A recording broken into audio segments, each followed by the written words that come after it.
പല സ്ത്രീകൾക്കും എപ്പോഴുള്ളൊരു ചിന്തയാണ്, നമുക്ക് നമ്മുടെ ഭർത്താക്കന്മാരെ നഷ്ടപ്പെട്ടു പോകുമോ, എനിക്ക് പഴയ സ്നേഹമൊന്നും കിട്ടുന്നില്ലേ എന്ന തരത്തിലുള്ള ഒരുപാട് ഓവറായിട്ടുള്ള കുറേ ചിന്തകളുമായിട്ട് നടക്കുന്ന ആൾക്കാരുണ്ടാവും. വെറുതെ ഒരു പണിയും ഇല്ലാതെ വീട്ടിലിരുന്നുകൊണ്ട് ഇങ്ങനെ ചിന്തിച്ചു കൂട്ടും.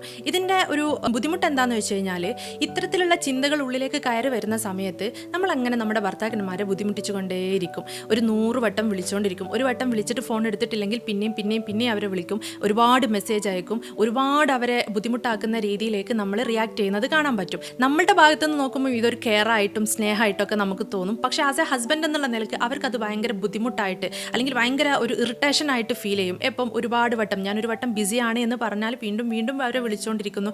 അയാൾ എന്ത് ചെയ്യുമായിരിക്കും, അല്ലെങ്കിൽ എന്തെടുക്കുമായിരിക്കും, എന്നെന്താ ഒന്ന് വിളിച്ചു നോക്കിയാൽ, ഇത്തരത്തിലുള്ള ഒരുപാട് ഓവർ തിങ്കിങ് ആയിരിക്കും ഇവർക്ക് ഉണ്ടാവുക. പലപ്പോഴും ഇത് ഭർത്താക്കന്മാർക്ക് നമ്മളോട് ഒരു ഇറിറ്റേഷൻ ഫീൽ ചെയ്തിട്ട് നമ്മൾ തമ്മിലുള്ള ഒരു ബോണ്ടിങ്, അല്ലെങ്കിൽ നമ്മുടെ അടുത്ത് സംസാരിക്കാൻ വരാനോ അല്ലെങ്കിൽ നമ്മുടെ അടുത്തൊന്ന് ഇരിക്കാനോ അവർക്ക് തോന്നാത്ത ഒരവസ്ഥയിലേക്ക് നമ്മൾ തന്നെ സ്വയം അവരെ ആക്കി മാറ്റുകയാണ് ചെയ്യുന്നത്. അപ്പം ഓവർ തിങ്കിങ് എന്ന് പറയുന്നത്, അല്ലെങ്കിൽ വെറുതെ നിങ്ങൾ ഇത്തരത്തിലുള്ള ഓരോ ചിന്തകളുമായിട്ട് ഇരിക്കുന്ന സമയത്ത് നമ്മൾ തന്നെയാണ് നമ്മളുടെ ഭർത്താക്കന്മാരെ നമ്മളിൽ നിന്ന് അകറ്റുന്നത് എന്നുള്ളതും കൂടി നമ്മൾ ഓർക്കുക. കാരണം നമ്മുടെ ഫീലിങ്സ് ആയിരിക്കാം, നമ്മുടെ ഇമോഷൻസ് ആയിരിക്കാം, അല്ലെങ്കിൽ നമ്മൾ അവരെ ഒരുപാട് സ്നേഹിക്കുന്നത് കൊണ്ടായിരിക്കാം നമ്മൾ ഇത്തരത്തിൽ പെരുമാറുന്നത് എന്നതാണ് നമ്മുടെ ചിന്ത എങ്കിൽ, അതൊക്കെ ഒരു പരിധിവരെ അവരെ ഇറിറ്റേറ്റ് ചെയ്യാത്ത രീതിയിൽ വേണം ഇതൊന്ന് ഹാൻഡിൽ ചെയ്യാൻ വേണ്ടിയിട്ട്. ഹസ്ബൻഡ് ഒന്ന് പുറത്തേക്ക് പോകുന്ന സമയത്തൊക്കെ ഇത്തരത്തിലുള്ള ഓവറായിട്ടുള്ള ചിന്തകൾ, അല്ലെങ്കിൽ ഹസ്ബൻഡ് ഒന്ന് ഫോൺ എടുത്തിട്ടില്ലെങ്കിൽ ഭയങ്കര പേടി, ഫിയർ കാര്യങ്ങളൊക്കെ നിങ്ങൾക്ക് ഉണ്ടെങ്കിൽ ദയവ് ചെയ്തിട്ട് ആ ഒരു ചിന്തയെ അല്ലെങ്കിൽ ആ ഒരു ഫിയറിനെ നിങ്ങൾ മാറ്റേണ്ടതാണ്. നിങ്ങൾ സ്വയം സേഫ് ഫീൽ ചെയ്യുക. അവരെങ്ങോട്ട് പോകുന്നില്ല, നിങ്ങളുടെ അടുത്തേക്ക് തന്നെ വരും എന്നുള്ള ഒരു ചിന്ത നിങ്ങൾ എപ്പോഴും മനസ്സിലേക്ക് കൊടുക്കുക. അല്ലാത്ത പക്ഷം നിങ്ങൾക്ക് നിങ്ങളുടെ ഹസ്ബൻഡിന്റെ പതിയെ നിങ്ങളുടെ ഒരു റിലേഷൻഷിപ്പിൽ ഒരു ഡിസ്കണക്ട് ഫീൽ ചെയ്ത്